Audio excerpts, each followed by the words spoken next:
ನಮಸ್ಕಾರ. ಆಡಳಿತ ಪಕ್ಷದ ಈ ನಡೆಯ ಮರ್ಮವೇನು? ಪ್ರತಿಪಕ್ಷ ಕೊಟ್ಟ ಕೌಂಟರ್ ಅರ್ಥವೇನು? ಪವರ್ ಕಾರಿಡಾರ್ನಲ್ಲಿ ನಿಜವಾಗಿ ನಡೆದದೇನು? ಪ್ರಮುಖ ವಿದ್ಯಮಾನಗಳ ಸಮಗ್ರ ವಿಶ್ಲೇಷಣೆ. ಇದು ರಾಜಕೀಯ ಎಳೆಯಾಗಿ. ನಾನು ಸ್ಮಿತಾ ರಂಗನಾಥ್. ಹೆಸರು ಮಾತ್ರ ನೈಸ್, ಆದರೆ ಪ್ರಾಜೆಕ್ಟ್ ಮೈನಸ್. ದಶಕಗಳಿಂದ ರಾಜ್ಯ ರಾಜಕಾರಣದಲ್ಲಿ ಭಾರೀ ಸಂಚಲನ ಸೃಷ್ಟಿ ಮಾಡಿರುವ ಬೆಂಗಳೂರು ಮೈಸೂರು ಮೂಲಸೌಕರ್ಯ ಯೋಜನೆ ಅಂದರೆ ನೈಸ್ ಯೋಜನೆಯ ಅಸಲಿ ಮುಖವಾಡ ಈಗ ಸಂಪೂರ್ಣವಾಗಿ ಕಳಚಿ ಬಿದ್ದಿದೆ. ಉಚ್ಚ ನ್ಯಾಯಾಲಯದ ಇತ್ತೀಚಿನ ಆದೇಶ ಮತ್ತು ಹಿರಿಯ ಅಧಿಕಾರಿಗಳ ಅಫಿಡವಿಟ್ ಇಡೀ ಯೋಜನೆ ಹಾಗೂ ರಾಜ್ಯ ಸರ್ಕಾರಗಳ ನಿಷ್ಕ್ರಿಯತೆಯನ್ನ ಬಯಲು ಮಾಡಿದೆ. ಈ ಬೃಹತ್ ಹಗರಣದ ಸಂಪೂರ್ಣ ವಿವರಣಾತ್ಮಕ ವರದಿ ನೋಡೋಣ ಎಳೆಯಾಗಿ.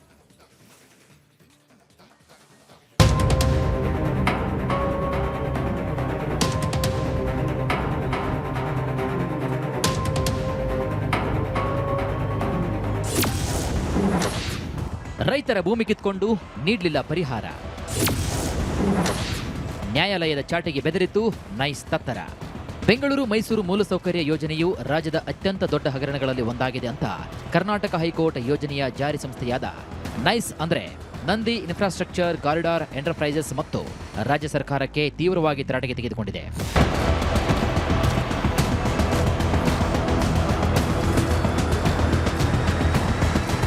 ಇದ್ಯಾಕೆ ಅಂದ್ರೆ ನೈಸ್ ಸಂಸ್ಥೆ ಹಾಗೂ ರಾಜ್ಯ ಸರ್ಕಾರವು ಭೂಮಾಲೀಕರಿಗೆ ಪರಿಹಾರ ಪಾವತಿಸಲು ಮತ್ತು ನಷ್ಟ ಪರಿಹಾರವನ್ನ ತೀರ್ಪು ಹೊರಡಿಸಲು ಎಸಗಿರುವಂತಹ ಭಾರಿ ವಿಳಂಬದ ಬಗ್ಗೆ ತೀವ್ರ ಅಸಮಾಧಾನ ವ್ಯಕ್ತಪಡಿಸಿರುವಂತಹ ನ್ಯಾಯಾಲಯ ತೀವ್ರವಾಗಿ ತರಾಟೆಗೆ ತೆಗೆದುಕೊಂಡಿದೆ.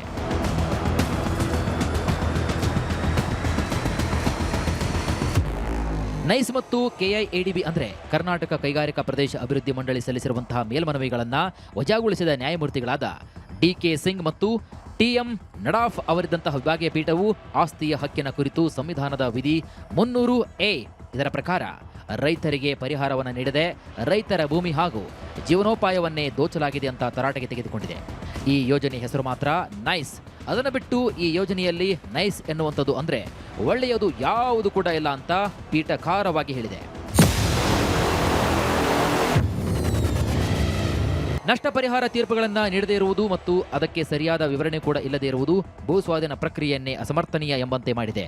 ಹೀಗೆ ಪೀಠವು ಹೇಳಿದ್ದು ಪ್ರಕರಣದ ಸತ್ಯಾಸತ್ಯತೆಯ ತಿಳಿಯಲು ತಜ್ಞರ ತಂಡದಿಂದ ಸ್ವತಂತ್ರ ತನಿಖೆ ಹಾಗೂ ಫೊರೆನ್ಸಿಕ್ ಆಡಿಟ್ ಅಗತ್ಯವಿದೆ ಅಂತ ಪ್ರತಿಪಾದಿಸಿದೆ.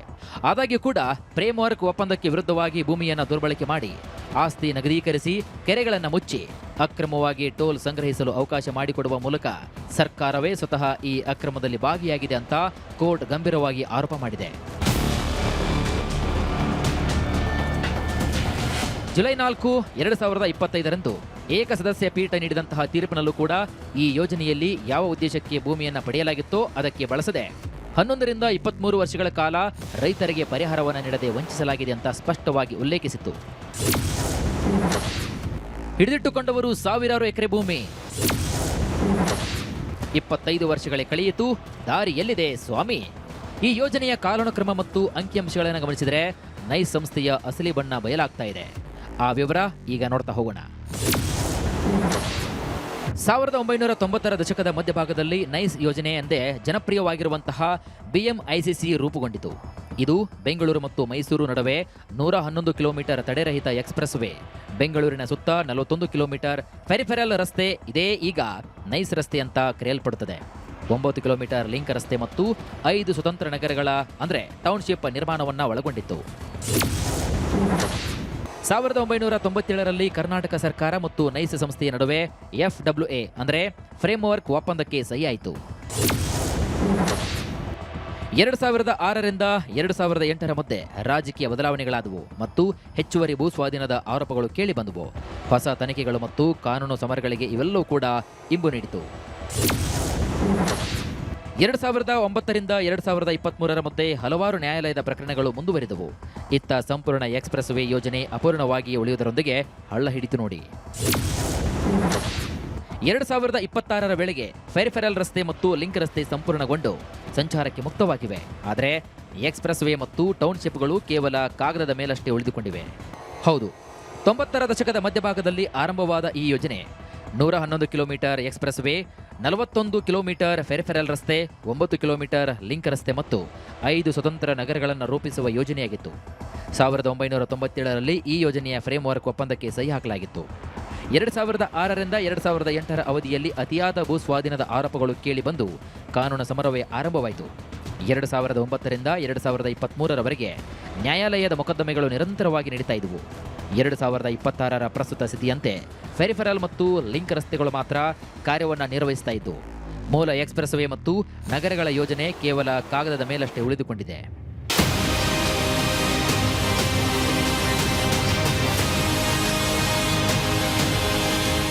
ಲೋಕೋಪಯೋಗಿ ಇಲಾಖೆಯ ಅಪರ ಮುಖ್ಯ ಕಾರ್ಯದರ್ಶಿ ಅಂಜುಮ್ ಪರ್ವೇಜ್ ಅವರು 28 ಜುಲೈ 2026ರಂದು ಸಲ್ಲಿಸಿರುವಂತಹ ಪ್ರಮಾಣ ಪತ್ರದ ಪ್ರಕಾರ ಕಳೆದ 25ರಿಂದ 26 ವರ್ಷಗಳಲ್ಲಿ ಪ್ರಸ್ತಾವಿತ 111 ಕಿಲೋಮೀಟರ್ ಎಕ್ಸ್‌ಪ್ರೆಸ್ ವೇ ಪೈಕಿ ನೈಸ್ ಸಂಸ್ಥೆ ನಿರ್ಮಿಸಿದ್ದು ಕೇವಲ 5 ಕಿಲೋಮೀಟರ್ ಮಾತ್ರ.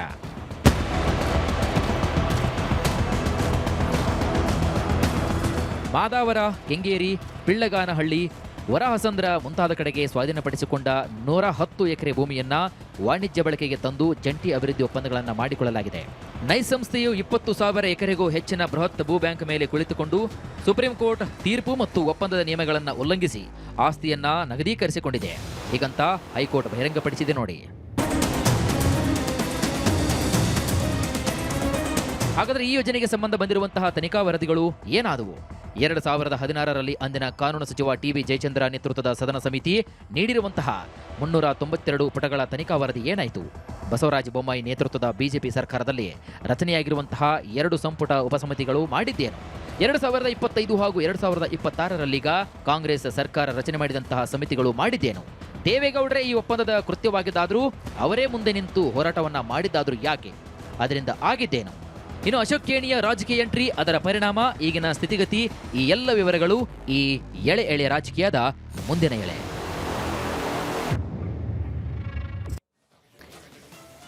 ಒಂದು ಪಕ್ಷದ ನೇತೃತ್ವದ ಸರ್ಕಾರ ಇರೋ ಸಂದರ್ಭದಲ್ಲಿ ಕೈಗೆತ್ತಿಕೊಳ್ಳಲಾಗುವ ಪ್ರಾಜೆಕ್ಟ್ಗಳು, ಯೋಜನೆಗಳ ಬಗ್ಗೆ ಆಗ ವಿರೋಧ ಪಕ್ಷದಲ್ಲಿ ಇರತಕ್ಕಂಥ ಪಕ್ಷಗಳು ವಿರೋಧ ಮಾಡೋದು, ರಾಜಕೀಯ ಮೇಲಾಟಗಳಾಗೋದು ಇದೆಲ್ಲವೂ ಸಹಜವೇ. ಆದರೆ ನ್ಯಾಯಾಲಯಗಳ ಅಬ್ಸರ್ವೇಷನ್ ಇದು ರಾಜಕೀಯದ ಹೊರತಾಗಿರುವಂಥದ್ದು.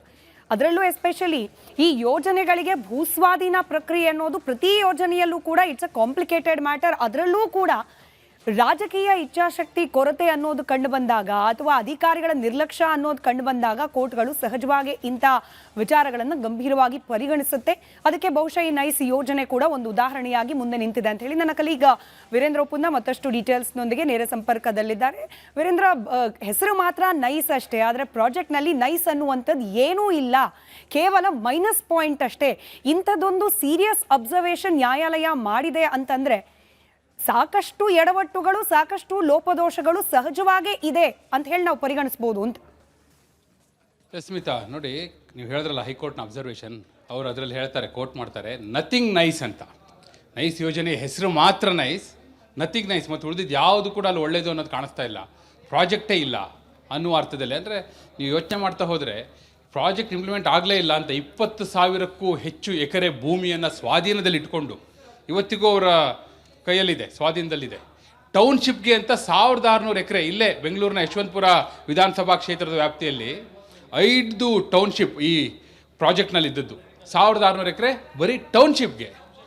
ಸೊ ಇಷ್ಟೆಲ್ಲ ಭೂಮಿಯನ್ನು ಸ್ವಾಧೀನದಲ್ಲಿ ಇಟ್ಕೊಂಡು ಹೋಗಿ ಕೇಳಿದ್ರೆ ಏನಂತಾರೆ, ಕೋರ್ಟಲ್ಲಿ ಕೇಸ್ ಇದೆ ಅಂತ ಹೇಳ್ತಾರೆ, ಭೂಮಿನ ವಾಪಸ್ ಪಡಿಲಿಕ್ಕೂ ಆಗ್ತಾ ಇಲ್ಲ. ಸೊ ಅದೇ ಕಾರಣಕ್ಕಾಗಿ ಈಗ ಹೈಕೋರ್ಟ್ ಈ ನಿರ್ದೇಶನವನ್ನು ಕೊಟ್ಟಿರುವಂಥದ್ದು, ಒಂದು ಸ್ವತಂತ್ರ ತನಿಖೆ ಆಗಬೇಕು, ಹಾಗೆ ಫೊರೆನ್ಸಿಕ್ ಆಡಿಟ್ ಆಗಬೇಕು ಅನ್ನುವಂಥ ನಿರ್ದೇಶನವನ್ನು ಕೊಟ್ಟಿರುವಂಥದ್ದು. ಅದೇ ಹಿನ್ನೆಲೆಯಲ್ಲಿ ಈಗ ಇದು ತುಂಬ ರೆಲೆವೆಂಟ್ ಆಗಿರುವಂಥದ್ದು. ನೋಡಿ, ನಿಮಗೆ ಚೆನ್ನಾಗಿ ಗೊತ್ತಿದೆ, ಇವತ್ತು ನೆನ್ನೆದಲ್ಲ ಇದು, 90ರ ದಶಕದ ಮಧ್ಯಭಾಗದಿಂದಲೂ ಕೂಡ ಈ ಯೋಜನೆ ಬಗ್ಗೆ ಒಂದಲ್ಲ ಒಂದು ಸಂದರ್ಭದಲ್ಲಿ, ಅದು ಆರಂಭದಲ್ಲಿ ಮಾಜಿ ಪ್ರಧಾನಮಂತ್ರಿ ದೇವೇಗೌಡರು ಮುಖ್ಯಮಂತ್ರಿ ಆಗಿದ್ದಾಗಲೇ ಆರಂಭಗೊಂಡಂತಹ ಯೋಜನೆ, ಕೊನೆಗೆ ಅದೇ ದೇವೇಗೌಡರೇ ಈ ನೈಸ್ ವಿರುದ್ಧ, BMIC ಪ್ರಾಜೆಕ್ಟ್ನಲ್ಲಿ ಅಕ್ರಮಗಳು ನಡೀತಾ ಇದೆ ಅನ್ನೋದರ ವಿರುದ್ಧ ಒಂದು ಸುದೀರ್ಘವಾದ ಹೋರಾಟವನ್ನು ಮಾಡುವವರೆಗೂ ಹೋಯಿತು. ಇನ್ನು ನೀವು ಪ್ರತಿ ಸರ್ಕಾರ ಬಂದಾಗಲೂ ನೋಡ್ತಾ ಹೋದರೆ ಸ್ಮಿತಾ, ಪ್ರತಿ ಸರ್ಕಾರ ಬಂದಾಗಲೂ ಒಂದೊಂದು ಸದನ ಸಮಿತಿಯನ್ನು ರಚನೆ ಮಾಡ್ತಾರೆ. ಆ ಸದನ ಸಮಿತಿ ತನಿಖೆ ಮಾಡುತ್ತೆ, ಒಂದು ಸುದೀರ್ಘ ವರದಿಯನ್ನು ಕೊಡುತ್ತೆ. ನಿಮಗೆ ನೆನಪಿರ್ಬೋದು, ಟಿ.ಬಿ. ಜಯಚಂದ್ರ ಅವರ ನೇತೃತ್ವದ ಸದನ ಸಮಿತಿ ಸುಮಾರು 300ಕ್ಕೂ ಹೆಚ್ಚು ಪುಟಗಳ ವರದಿಯನ್ನು ಕೊಡ್ತು. ಆದರೆ ಆಗಿದ್ದೇನು? ಇವನ್ ಬಸವರಾಜ ಬೊಮ್ಮಾಯಿಯವರು ಮುಖ್ಯಮಂತ್ರಿ ಆಗಿದ್ದಾಗಲೂ ಕೂಡ ಒಂದು ಸದನ ಸಮಿತಿಯನ್ನು ರಚನೆ ಮಾಡಿದರು. 2019ರಲ್ಲಿ ಸದನ ಸಮಿತಿ ರಚನೆ ಆಗಿತ್ತು. ಸೊ ಆ ಎಲ್ಲ ಸದನ ಸಮಿತಿಯ ರಚನೆಯ ನಂತರವೂ ಕೂಡ ಆಗಿದ್ದೇನು, ಅವರಿಗೆ ಇನ್ನೂ ಟೋಲ್ ಸಂಗ್ರಹಕ್ಕೆ ಅವಕಾಶ ಸಿಕ್ತು. ಅಂದರೆ ಏನಾಗ್ತಾ ಬರ್ತಾ ಇದೆ ಈ ಯೋಜನೆಯಲ್ಲಿ, ಪ್ರತಿ ಹಂತದಲ್ಲೂ ಕೂಡ ವೈಫಲ್ಯಗಳು, ಲೋಪಗಳು ಆಗ್ತಾನೆ ಬರ್ತಾ ಇದೆ. ಮತ್ತು ಕೋರ್ಟಿಗೆ ಹೋಯಿತು. ಕೋರ್ಟಲ್ಲಿ ಏನಾಯಿತು, ಅದೇನು ಒಂದೆರಡು ಕೇಸಲ್ಲ ಸ್ಮಿತಾ, ಹೇಳ್ತೀನಿ ಕೇಳಿ, 100 ಕೇಸ್ಗಳು. ಒಂದು ಮೂಲದ ಮಾಹಿತಿಯ ಪ್ರಕಾರ ಸರಿಸುಮಾರು 500 ಕೇಸ್ಗಳನ್ನ ಈಗ ನೀವು ನೈಸ್ ಅಂದ್ಕೊಳ್ಳೆ ಕಣ್ಮುಂದೆ ಬರೋದು ಯಾರು, ಅಶೋಕ್ ಕೇಣಿ.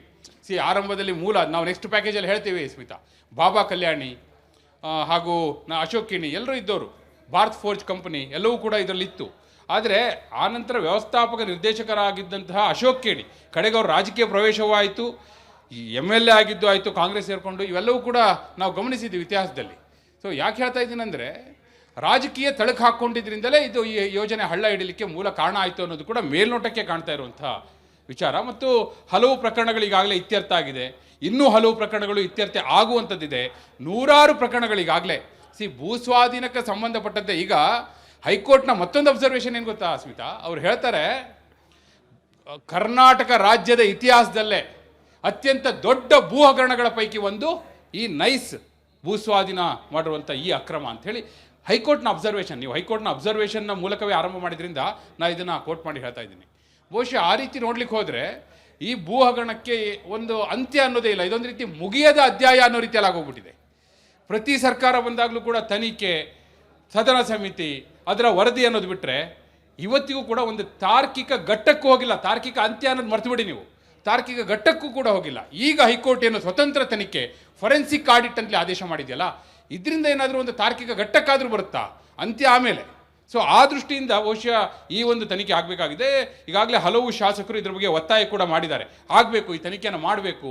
ಎಷ್ಟೋ ಜನ ರೈತರ ಭೂಮಿಯನ್ನು ವಶದಲ್ಲಿ ಇಟ್ಕೊಂಡಿದ್ದಾರೆ, ಅವ್ರಿಗೆ ಚಿಕ್ಕಾಸಿನ ಪರಿಹಾರ 40 ಲಕ್ಷಕ್ಕೆ ಎಕರೆಗೆ ಎಲ್ಲಿ ಸಿಗುತ್ತೆ ಸ್ಮಿತಾ ಬೆಂಗಳೂರಲ್ಲಿ? ಅದು ಯಶವಂತಪುರ ವಿಧಾನಸಭಾ ಕ್ಷೇತ್ರದಲ್ಲಿ 40 ಲಕ್ಷ ರೂಪಾಯಿಗೆ 1600 ಎಕರೆ ಭೂಮಿ. ಕಲ್ಪನೆ ಮಾಡ್ಲಿಕ್ಕೆ ಸಾಧ್ಯವ? ಅಷ್ಟೇ ಎಕರೆ ಭೂಮಿಯನ್ನು ಟೌನ್ಶಿಪ್ ಹೆಸರಲ್ಲಿ ತಗೊಂಡಿರೋದು. ಒಟ್ಟು ತೆಗೆದುಕೊಂಡಿರೋದು ಎಷ್ಟು ಅಂದರೆ ನಿಮಗೆ ಸುಮಾರು 20,000 ಎಕರೆಗೂ ಹೆಚ್ಚು. ಈ ದೃಷ್ಟಿಯಿಂದ ನೋಡೋದಾದರೆ ಖಂಡಿತವಾಗಿಯೂ ಈ ತನಿಖೆಗೆ ಆದೇಶ ಮಾಡಿರುವಂಥದ್ದು ಅದು ಅದೇ ಒಂದು ನಿಟ್ಟಿನಲ್ಲಿ ಆಗಬೇಕು. ಆ ತನಿಖೆ ಅದೇ ರೀತಿ ಆಗಬೇಕು, ಸ್ವತಂತ್ರ ತನಿಖೆ ಆಗಬೇಕು, ಫೊರೆನ್ಸಿಕ್ ಆಡಿಟ್ ಆಗಬೇಕು. ಆ ರಿಪೋರ್ಟ್ನ ಮೇಲೆ ಕ್ರಮ ಆದರೆ ಮಾತ್ರ ಬಹುಶಃ ಹೈಕೋರ್ಟ್ನ ಈ ಒಂದು ನಿರ್ದೇಶನಕ್ಕೆ ನಿಜಕ್ಕೂ ಕೂಡ ಒಂದು ಶಾಸಕ ಕೂಡ ಬೆಲೆ ಕೊಟ್ಟಾಗ ಆಗುತ್ತೆ ಸ್ಮಿತಾ. ನಿಜ ವೀರೇಂದ್ರ, ಈ ತನಿಖೆ, ರಾಜಕೀಯ ಇತ್ಯಾದಿ ಒಂದು ಕಡೆ ಆದರೆ ಮತ್ತೊಂದು ಕಡೆ ಸಾರ್ವಜನಿಕರ ಮೇಲೆ ಇದು ಬೀರಿದ ಪರಿಣಾಮ. ಫಾರ್ ಎಕ್ಸಾಂಪಲ್ ನೋಡಿ, ಮೊನ್ನೆ ಬಿಡದಿ ಪ್ರತಿಭಟನೆ ಆಗ್ತಾ ಇದ್ದ ಸಂದರ್ಭದಲ್ಲಿ ಅಲ್ಲಿ ರಿಪಬ್ಲಿಕ್ಕಿಗೆ ರೈತರೊಬ್ರು ಪ್ರತಿಕ್ರಿಯೆ ನೀಡ್ತಾರೆ, ಭೂಮಿ ಕೊಡ್ಲಿಕ್ಕೆ ಭಯ ಯಾಕೆ ಗೌರ್ಮೆಂಟ್ ಪ್ರಾಜೆಕ್ಟ್ಗಳಿಗೆ ಅಂದರೆ ನೈಸ್ ನೋಡಿ ಕಣ್ಣು ಮುಂದೆ ಇದೆ ಉದಾಹರಣೆ. 30 ವರ್ಷ ಆಯಿತು, ಭೂಮಿನೂ ಇಲ್ಲ, ದುಡ್ಡು ಇಲ್ಲ. ಈಗ ದುಡ್ಡು ಕೊಟ್ಟರು ಕೂಡ 30 ವರ್ಷದ ಹಿಂದಿನ ವ್ಯಾಲ್ಯೂಯೇಷನ್ನು. ಹಿಂಗಿರುವಾಗ ನಾವು ಯಾವ ಧೈರ್ಯದ ಮೇಲೆ ಭೂಮಿಯನ್ನು ಕೊಡಬೇಕು ಅಂತ ಹೇಳಿ ರೈತರೊಬ್ಬರು ಹೇಳಿದ ನೆನಪಾಗುತ್ತೆ. ಅಂದರೆ ಈ ನೈಸ್ ಯೋಜನೆಗೆ ಭೂಮಿ ಕೊಟ್ಟ ರೈತರು ಅಥವಾ ಜನಸಾಮಾನ್ಯರ ಬದುಕಿನ ಮೇಲಾದ ಪರಿಣಾಮವನ್ನ ಇಡೀ ರಾಜ್ಯದ ಜನರು ಗಮನಿಸಿದ್ದಾರೆ ಅಂತ. ಖಂಡಿತ ನೋಡಿ, ಜನರಿಗೆ ಏನಾಗುತ್ತೆ, ಜನರಿಗೆ ಒಂದೊಂದು ಯೋಜನೆಯು ಕೂಡ ಒಂದೊಂದು ಟೆಸ್ಟ್ ಇದ್ದ ಹಾಗೆ. ಆ ಟೆಸ್ಟನ್ನು ಸರ್ಕಾರಗಳು, ಇಂತಹ ಸಂಸ್ಥೆಗಳು PPP ಮಾಡೆಲ್ ಮಾಡಿದಾಗ ಬೇರೆ ಬೇರೆ ಸಂದರ್ಭಗಳಲ್ಲಿ ಆ ಟೆಸ್ಟ್ನಿಂದ ಟ್ರಸ್ಟನ್ನು ಬಿಲ್ಡ್ ಮಾಡ್ಕೋಬೇಕು. ಇಲ್ಲಿ ಆ ಟ್ರಸ್ಟೇ ಪಾತಾಳಕ್ಕೆ ಹೋಗ್ಬಿಡ್ತು ಅಂತ, ಟ್ರಸ್ಟನ್ನೇ ಕಳ್ಕೊಂಡ್ಬಿಟ್ರು, ನಂಬಿಕೆ ಕಳೆದುಕೊಂಡ್ಬಿಟ್ರು, ವಿಶ್ವಾಸ ಕಳೆದುಕೊಂಡ್ಬಿಟ್ರು. ಹೀಗಿರುವಾಗ ಕೇವಲ ಬಿಡದಿ ಯೋಜನೆ ಅಷ್ಟೇ ಅಲ್ಲ, ಅಂತಹ ಯಾವುದೇ ಯೋಜನೆ, ಈಗ 2ನೇ ವಿಮಾನ ನಿಲ್ದಾಣ ಬೆಂಗಳೂರಿಗೆ ತರಬೇಕು ಅನ್ನುವಂಥ ವಿಚಾರದಲ್ಲೂ ಯಾಕೆ ವಿರೋಧ ಬರ್ತಾ ಇರೋದು? ಇಂಥ ಯೋಜನೆಗಳನ್ನೆಲ್ಲ ನೋಡಿಯೇ ಅವ್ರು ಕಲಿತಿರುವಂಥ ಪಾಠ ಅಲ್ವಾ? ಪ್ರತಿಯೊಂದು ತಪ್ಪನ್ನು ನಾವೇ ಮಾಡಿ ಪಾಠ ಕಲಿಬೇಕು ಅಂತ ಏನಿಲ್ಲ, ಬೇರೆಯವ್ರು ಮಾಡಿರೋ ತಪ್ಪನ್ನು ನೋಡಿಯೂ ಕೂಡ ಪಾಠ ಕಲಿಬೋದಲ್ಲ. ಅಂತಹ ಪಾಠವನ್ನು ನಾವು ಕಲ್ತಿದ್ದೇವೆ ಅನ್ನೋ ಮಾತನ್ನು ಅವ್ರು ಹೇಳ್ತಾ ಇರೋದು ಸ್ಮಿತಾ.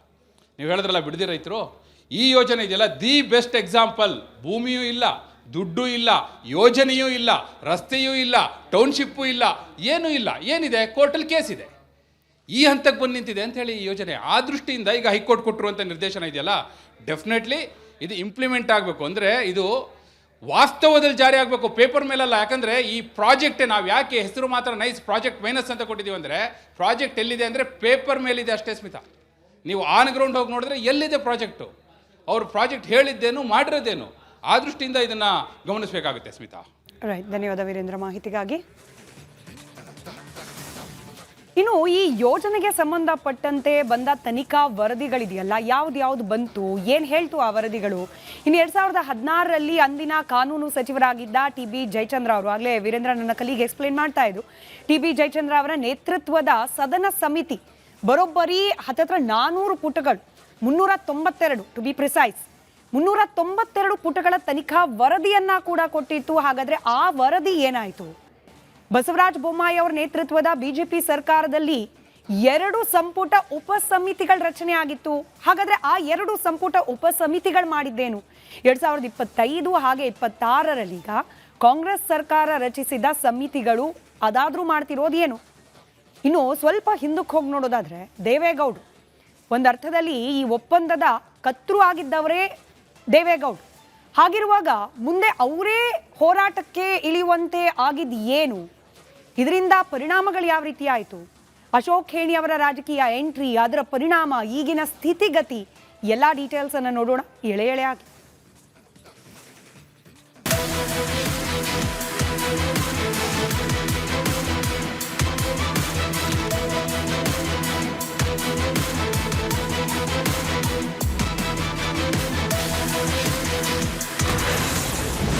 ತನಿಖಾ ವರದಿಗಳು ಬಂದರೂ ಮೌನ ವಹಿಸಿತು ಶಾಸಕಾಂಗ.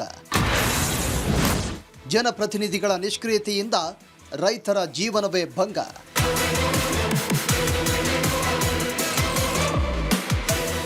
ನೈಸ್ ಯೋಜನೆಯ ಅಕ್ರಮಗಳು, ಭೂಸ್ವಾಧೀನದ ಪ್ರಕರಣಗಳು, ನ್ಯಾಯಾಲಯದ ಮೊಕದ್ದಮೆಗಳು ಒಂದೆಡೆಯಾದರೆ ಈ ಯೋಜನೆಯ ತನಿಖೆಗೆ ನೇಮಕಗೊಂಡ ಸದನ ಸಮಿತಿಗಳೇ ಇನ್ನೊಂದೆಡೆ. ಈಗ ಆ ವಿವರ ನೋಡೋಣ. 2016ರಲ್ಲಿ ಅಂದಿನ ಕಾನೂನು ಸಚಿವ ಟಿ.ಬಿ. ಜಯಚಂದ್ರ ನೇತೃತ್ವದಲ್ಲಿ 11 ಸದಸ್ಯರ ಸದನ ಸಮಿತಿಯು 392 ಪುಟಗಳ ತನಿಖಾ ವರದಿ ನೀಡಿತ್ತು. ನೈಸ್ ಸಂಸ್ಥೆಯು 30 ಪ್ರಮುಖ ಮಾರ್ಗಸೂಚಿಗಳಲ್ಲಿ 24 ನಿಯಮಗಳನ್ನು ಉಲ್ಲಂಘಿಸಿದೆ ಅಂತ ಬೆಟ್ಟು ಮಾಡಿ ಸಿಬಿಐ ತನಿಖೆಗೆ ಶಿಫಾರಸು ಮಾಡಿತ್ತು.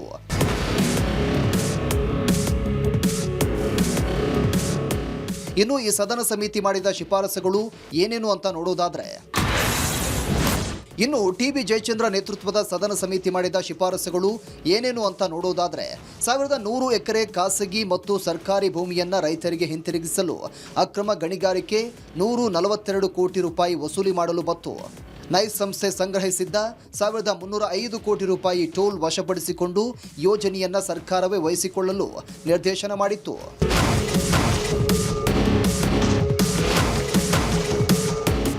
ಆದರೆ ತದನಂತರ ಬಂದಂಥ ಬಸವರಾಜ ಬೊಮ್ಮಾಯಿ ನೇತೃತ್ವದ ಬಿಜೆಪಿ ಸರ್ಕಾರದಲ್ಲಿ ಗೋವಿಂದ ಕಾರಜೋಳ್ ಮತ್ತು ಸಿ ಪಾಟೀಲ್ ನೇತೃತ್ವದಲ್ಲಿ 2 ಸಂಪುಟ ಉಪಸಮಿತಿಗಳನ್ನು ರಚನೆ ಮಾಡಿತಾದರೂ ಅವು ಒಂದೇ ಒಂದು ಸಭೆಯನ್ನು ನಡೆಸಲಿಲ್ಲ.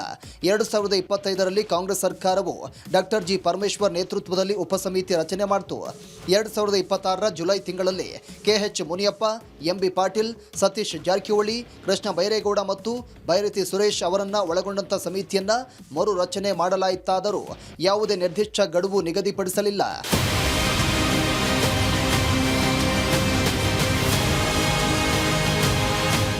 ಇನ್ನು ಬಿಎಂಐಸಿ ಯೋಜನೆಯ ಇತಿಹಾಸ ಆರಂಭ ಹಾಗೂ ಆ ಯೋಜನೆಯ ವಿರುದ್ಧ ಬೃಹತ್ ಹೋರಾಟ ಎರಡರಲ್ಲೂ ಕೇಳಿಬರೋ ಹೆಸರು ಮಾಜಿ ಪ್ರಧಾನಿ ದೇವೇಗೌಡರದ್ದು.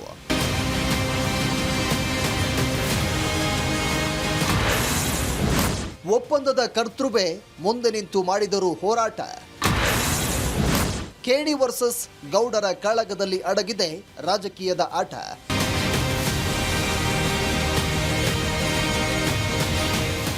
ಈ ಯೋಜನೆಯ ರಾಜಕೀಯ ಇತಿಹಾಸ ನೋಡೋದಾದ್ರೆ 1994ರಿಂದ 1996ರಲ್ಲಿ ಎಚ್.ಡಿ. ದೇವೇಗೌಡರು ಕರ್ನಾಟಕದ ಮುಖ್ಯಮಂತ್ರಿಯಾಗಿದ್ದಾಗ ಮತ್ತು ನಂತರ ಪ್ರಧಾನಿಯಾಗಿದ್ದಾಗ ಈ ಯೋಜನೆಯ ಮೂಲ ಪರಿಕಲ್ಪನೆ ರೂಪುಗೊಂಡು ಒಪ್ಪಂದಕ್ಕೆ ಅಡಿಪಾಯ ಬಿತ್ತು.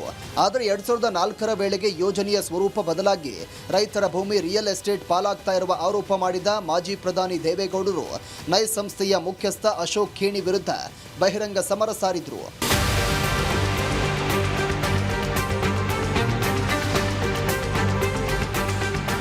ಈ ವೇಳೆ ಹೆಚ್ಚುವರಿ ಭೂಸ್ವಾಧೀನವನ್ನು ಪ್ರಶ್ನೆ ಮಾಡಿದ ದೇವೇಗೌಡರು ಸುದೀರ್ಘ ಪಾದಯಾತ್ರೆ ಮತ್ತು ಧರಣಿಗಳನ್ನು ನಡೆಸಿದ್ರು. ಅಶೋಕ್ ಖೇಣಿ ಅವರು ದೇವೇಗೌಡರ ಕುಟುಂಬದ ವಿರುದ್ಧ ಪ್ರತ್ಯಾರೋಪಗಳನ್ನು ಮಾಡಿದ್ರು. ಜೆಡಿಎಸ್ ಯೋಜನೆಯ ವಿರುದ್ಧ ಕಠಿಣ ಹೋರಾಟ ಬಿಡಲಿಲ್ಲ.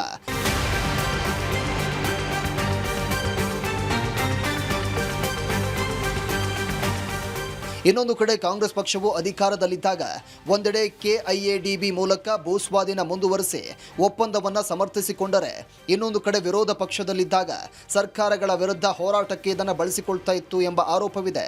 2018ರಲ್ಲಿ ಅಶೋಕ್ ಖೇಣಿ ಅವರನ್ನು ಕಾಂಗ್ರೆಸ್ ಪಕ್ಷಕ್ಕೆ ಸೇರ್ಪಡೆ ಮಾಡಿಕೊಂಡಾಗ ಜೆಡಿಎಸ್ ತೀವ್ರವಾಗಿ ವಾಗ್ದಾಳಿ ನಡೆಸಿತ್ತು. ಇತ್ತ ಬಿಜೆಪಿ ಸರ್ಕಾರ ಅಧಿಕಾರದಲ್ಲಿದ್ದಾಗ ಇದನ್ನು ಗುತ್ತಿಗೆಯ ಹೊಣೆಗಾರಿಕೆ ಅಂತ ಪರಿಗಣಿಸಿ ಟೋಲ್ ಸಂಗ್ರಹಕ್ಕೆ ಅವಕಾಶ ನೀಡಿದ್ವೇ ಹೊರತು ಒಪ್ಪಂದವನ್ನು ರದ್ದುಗೊಳಿಸುವ ಸಾಹಸಕ್ಕೆ ಕೈ ಹಾಕಲಿಲ್ಲ. ವಿಪಕ್ಷದಲ್ಲಿದ್ದಾಗ ಮಾತ್ರ ಈ ಯೋಜನೆಯನ್ನು ಕಮರ್ಷಿಯಲ್ ಆಗಿ ಬಳಸಿಕೊಳ್ಳಲಾಗ್ತಾ ಇದೆ ಅಂತ ಯೋಜನೆ ವಿರುದ್ಧ ಧ್ವನಿ ಎತ್ತಿದ್ದು ಇತಿಹಾಸ. ಇನ್ನು ಈ ನೈಸ್ ಸಂಸ್ಥೆ ಇತಿಹಾಸ ನೋಡೋದಾದರೆ ಅಮೆರಿಕದ SAB international Kalyani group of companies ಮತ್ತು ಅಶೋಕ್ ಖೇಣಿಯವರ ಜಂಟಿ ಸಹಭಾಗಿತ್ವದಲ್ಲಿ ಆರಂಭಿಸಲಾಯಿತು.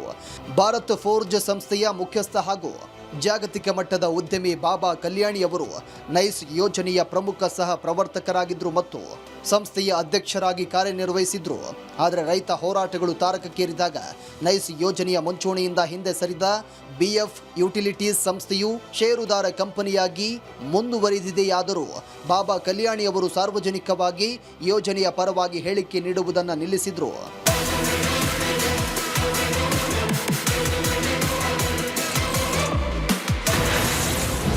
ವ್ಯವಸ್ಥಾಪಕ ನಿರ್ದೇಶಕರಾಗಿ ಮುನ್ನೆಲೆಯಲ್ಲಿ ನಿಂತರು ಅಶೋಕ್ ಖೇಣಿ. ರಾಜಕೀಯ ಧುಮುಕಿ, ಚುನಾವಣೆ ಗೆದ್ದಾಗ ದೊರಕ್ತು ಶಾಸಕನ ಶ್ರೇಣಿ.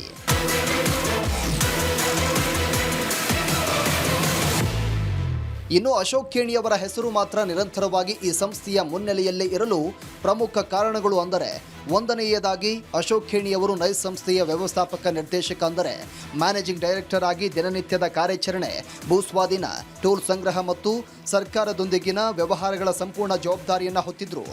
ಎರಡನೇದಾಗಿ ಅವರು ಕೇವಲ ಉದ್ಯಮಿಯಾಗಿ ಉಳಿಯದೆ ನೇರವಾಗಿ ರಾಜಕೀಯಕ್ಕೆ ಧುಮುಕಿದ್ರು. ಬೀದರ್ ದಕ್ಷಿಣ ಕ್ಷೇತ್ರದಿಂದ ಶಾಸಕರಾಗಿ ಆಯ್ಕೆಯಾದರು. ಮೂರನೇದಾಗಿ ಮಾಜಿ ಪ್ರಧಾನಿ HD ದೇವೇಗೌಡರು ಸೇರಿದಂತೆ ರಾಜಕಾರಣಿಗಳ ವಿರುದ್ಧ ಬಹಿರಂಗವಾಗಿ ವಾಗ್ದಾಳಿ ನಡೆಸಿದ್ದು, ಮಾಧ್ಯಮ ಗೋಷ್ಠಿಗಳನ್ನು ನಡೆಸಿ ಯೋಜನೆಗಳನ್ನು ಸಮರ್ಥಿಸಿಕೊಂಡಿದ್ದು ಮತ್ತು ನ್ಯಾಯಾಲಯಗಳಲ್ಲಿ ಸಂಸ್ಥೆಯ ಪರವಾಗಿ ಪ್ರಮುಖ ಅರ್ಜಿದಾರರಾಗಿ ನಿಂತಿದ್ದು ಅಶೋಕ್ ಖೇಣಿಯವರೇ ಆಗಿದ್ದರು. ಹೀಗಾಗಿ ಕಾರ್ಪೊರೇಟ್ ಹಿನ್ನೆಲೆಯಲ್ಲಿ BF ಯುಟಿಲಿಟೀಸ್ ಮತ್ತು ಬಾಬಾ ಕಲ್ಯಾಣಿಯವರ ಬಂಡವಾಳವಿದ್ದರೂ ಯೋಜನೆಯ ಸಾರ್ವಜನಿಕ, ರಾಜಕೀಯ ಮತ್ತು ಕಾರ್ಯಾಚರಣೆಯ ಮುಖವಾಗಿ ಅಶೋಕ್ ಖೇಣಿಯವರ ಹೆಸರು ಮಾತ್ರ ಮಾಧ್ಯಮಗಳಲ್ಲಿ ಮತ್ತು ಸಾರ್ವಜನಿಕ ವಲಯದಲ್ಲಿ ಎದ್ದು ಕಾಣುತ್ತಿದೆ.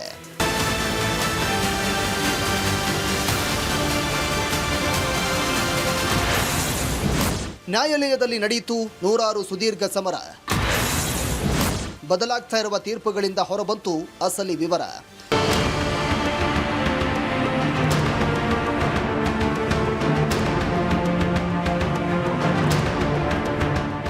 ನೈಸ್ ವಿರುದ್ಧ ಕಳೆದ 25ಕ್ಕೂ ಹೆಚ್ಚು ವರ್ಷಗಳಲ್ಲಿ ನೂರಾರು ಕಾನೂನು ಹೋರಾಟಗಳು ಮತ್ತು ಸಾರ್ವಜನಿಕ ಹಿತಾಸಕ್ತಿ ಅರ್ಜಿಗಳು ಸಲ್ಲಿಕೆಯಾಗಿವೆ. ಯೋಜನೆಯ ಆರಂಭದಿಂದಲೂ ಭೂಸ್ವಾಧೀನ, ಒಪ್ಪಂದದ ಉಲ್ಲಂಘನೆ, ಟೋಲ್ ಸಂಗ್ರಹ ಮತ್ತು ರೈತರ ಪರಿಹಾರಕ್ಕೆ ಸಂಬಂಧಪಟ್ಟಂತೆ ಪ್ರತ್ಯೇಕ ಹಾಗೂ ಗುಂಪು ಅರ್ಜಿಗಳ ರೂಪದಲ್ಲಿ ನೂರಾರು ದಾವೆಗಳು ದಾಖಲಾಗಿದ್ವು. ಇತ್ತೀಚಿನ ಜುಲೈ 2026ರಲ್ಲಿ ಕರ್ನಾಟಕ ಹೈಕೋರ್ಟ್ನ ವಿಭಾಗೀಯ ಪೀಠವು ನೈಸ್ ಸಂಸ್ಥೆ ಮತ್ತು KIADB ಸಲ್ಲಿಸಿದ್ದ 92 ಮೇಲ್ಮನವಿಗಳನ್ನು ಒಟ್ಟಾಗಿ ವಿಚಾರಣೆ ನಡೆಸಿ ವಜಾಗೊಳಿಸಿದೆ. ಅಂದರೆ ಒಂದೇ ಹಂತದಲ್ಲಿ 92 ಪ್ರಕರಣಗಳ ತೀರ್ಪು ಹೊರಬಿದ್ದಿದೆ. ಆರಂಭಿಕ ತೀರ್ಪುಗಳಲ್ಲಿ ಸಿಕ್ಕಿತು ನೈಸ್ ಸಂಸ್ಥೆಗೆ ಜಯ. ಇತ್ತೀಚಿನ ವರ್ಷದ ಪ್ರಕರಣಗಳಲ್ಲಿ ನೈಸ್ಗೆ ಅಪಜಯ.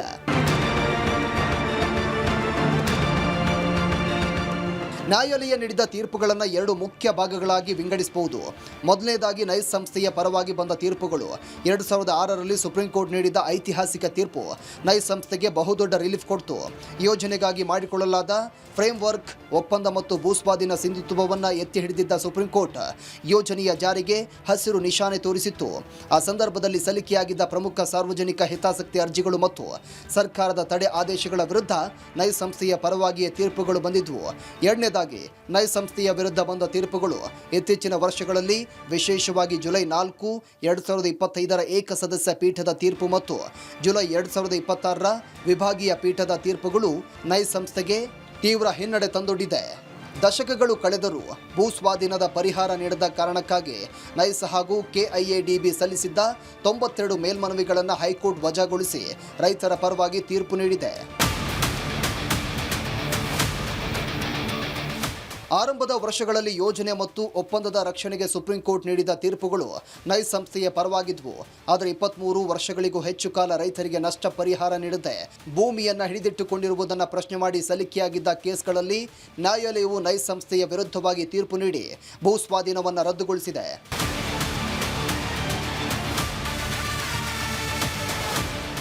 ಈಗ ಹೈಕೋರ್ಟ್ ಸೂಚಿಸಿರುವಂಥ ಸ್ವತಂತ್ರ ತನಿಖೆ ಮತ್ತು ಫೊರೆನ್ಸಿಕ್ ಆಡಿಟ್ ಅನ್ನು ಸರ್ಕಾರ ಮಾಡಬೇಕು ಅಂತ ಒತ್ತಾಯ ಮಾಡಿರುವ ಯಶವಂತಪುರ ಶಾಸಕ ಎಸ್.ಟಿ. ಸೋಮಶೇಖರ್ ಸಾವಿರಾರು ಎಕರೆ ಭೂಮಿಯನ್ನು ನೈಸ್ ಹೆಸರಲ್ಲಿ ತೆಗೆದುಕೊಂಡಿರುವುದನ್ನು ಸರ್ಕಾರ ತನ್ನ ವಶಕ್ಕೆ ಪಡಿಬೇಕು.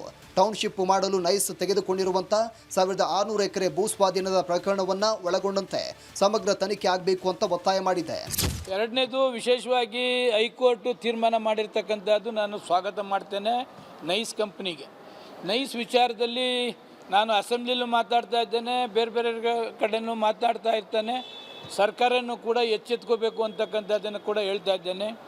ಸಾವಿರಾರು ಎಕರೆನ ಏನು ನೈಸ್ ಅನ್ನೋ ಹೆಸರಿನಲ್ಲಿ ತೆಗೆದುಕೊಂಡಿದ್ದಾರೆ, ಅದೆಲ್ಲವನ್ನು ಕೂಡ ಡೀಟೇಲ್ಸ್ ಎನ್ಕ್ವೈರಿ ಮಾಡಬೇಕಾಗ್ತದೆ. ಯಾವುದು ಹೆಚ್ಚುವರಿ ನೈಸ್ಗೆ ತೆಗೆದುಕೊಂಡಿದ್ದಾರೆ ಅದೆಲ್ಲವನ್ನು ಕೂಡ ಸರ್ಕಾರ ವಶಪಡಿಸ್ಕೋಬೇಕು ಅಂತಕ್ಕಂಥದ್ದನ್ನು ಅದರಲ್ಲಿ ತನಿಖೆ ಮಾಡಬೇಕಾಗ್ತದೆ. 1600 ಎಕರೆನ ಟೌನ್ಶಿಪ್ಗೆ ಏನು ಮಾಡಬೇಕು ಅಂತ ಮಾಡಿದ್ದಾರೆ ನಮ್ಮ ಕ್ಷೇತ್ರದಲ್ಲಿ, ಅದನ್ನು ಕೂಡ ಈ ತನಿಖೆಗೆ ಒಳಪಡಿಸಬೇಕು. ಯಾವ ಕಾರಣಕ್ಕೂ ಟೌನ್ಶಿಪ್ ಮಾಡ್ತಕ್ಕಂಥ ಅಧಿಕಾರ ನೈಸ್ನವರಿಗೆ ಈ ಸರ್ಕಾರ ಕೊಡೋದು ತಪ್ಪು ಅಂತಕ್ಕಂಥದ್ದು ನಂದು. ಏನು ಇವತ್ತು ಹೈಕೋರ್ಟನ್ನು ಎನ್ಕ್ವೈರಿ ಮಾಡಗೊಳ್ಳಿದ್ದಾರೆ ನೈಸ್ಗೆ, ಈ 1600 ಎಕರೆ ಏನು ಕೊಟ್ಟಿದ್ದಾರೆ ಸರ್ಕಾರ, 41 ಲಕ್ಷ ಕೊಟ್ಟಿದ್ದಾರೆ, ಅದನ್ನು ಕೂಡ ತನಿಖೆಗೆ ಒಳಪಡಿಸಬೇಕು. ಯಾವ ಕಾರಣಕ್ಕೂ ಟೌನ್ಶಿಪ್ನ ಮಾಡ್ತಕ್ಕಂಥದ್ದಕ್ಕೆ ನೈಸ್ಗೆ ಅವಕಾಶವನ್ನು ಕೊಡಬಾರ್ದು ಅಂತಕ್ಕಂಥದ್ದನ್ನು ನಿಮ್ಮ ಮುಖಾಂತರ ಸರ್ಕಾರಕ್ಕೆ ನಾನು ಒತ್ತಾಯ ಮಾಡ್ತೇನೆ.